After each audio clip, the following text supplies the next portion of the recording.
एक बार की बात है, एक गांव में एक किसान रहता था। एक बार उसे कहीं से बांस का एक अंडा मिला। उसने उस अंडे को मुर्गी के अंडों के साथ रख दिया। मुर्गी उस अंडे को अन्य अंडों के साथ सेने लगी।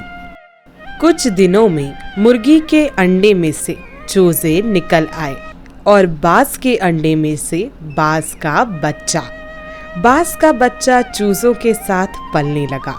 वो चूजों के साथ खाता पीता खेलता इधर उधर फुदकता हुआ बड़ा होने लगा। चूजों के साथ रहते हुए उसे कभी एहसास ही नहीं हुआ कि वो चूजा नहीं बल्कि बाज है। वो खुद को चूजा ही समझता था और हर काम उन्हीं की तरह करता था। जब उड़ने की बारी आई तो अन्य चूजों की देखा देखी वो भी थोड़ी सी ऊंचाई तक उड़ा और फिर वापस जमीन पर आ गया। उसका भी ऊंचा उड़ने का मन करता, लेकिन जब वो सबको थोड़ी सी ऊंचाई तक उड़ता देखता तो वो भी उतनी ही ऊंचाई तक उड़ता। ज्यादा ऊंचा उड़ने की वो कोशिश ही नहीं करता था। एक दिन उसने ऊंचे आकाश में एक बाज को उड़ते हुए देखा। इतनी ऊंचाई पर उसने किसी पक्षी को पहली बार उड़ते हुए देखा था। उसे बड़ा अचरज हुआ। उसने चूजों से पूछा, वो कौन है भाई जो इतनी ऊंचाई पर उड़ रहा है? चूजे बोले, वो पक्षियों का राजा बाज है। वो आकाश में सबसे ज्यादा ऊंचाई पर उड़ता है। कोई दूसरा पक्षी उसकी बराबरी नहीं कर सकता। यदि मैं भी उसके जैसा उड़ना चाहूं तो? बाज ने पूछा। कैसी बात करते हो?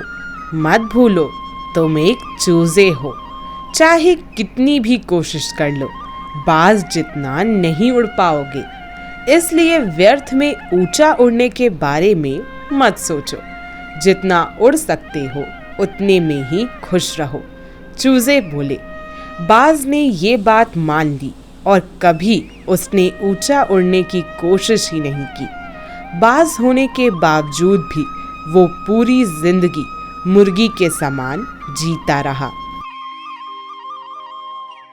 तो दोस्तों, इस कहानी से हमें ये सीख मिलती है कि सोच और दृष्टिकोण का हमारे जीवन पर बहुत गहरा प्रभाव पड़ता है।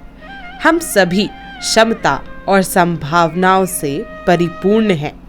चाहे हम कैसी भी परिस्थिति में क्यों ना हो, हमें आवश्यकता है अपनी क्षमता पहचानने की और अपनी सोच तथा दृष्टिकोण को व्यापक बनाने की। हम स्वयं को चूजे समझेंगे तो चूजे ही बनेंगे और बाज समझेंगे तो बाज बनेंगे।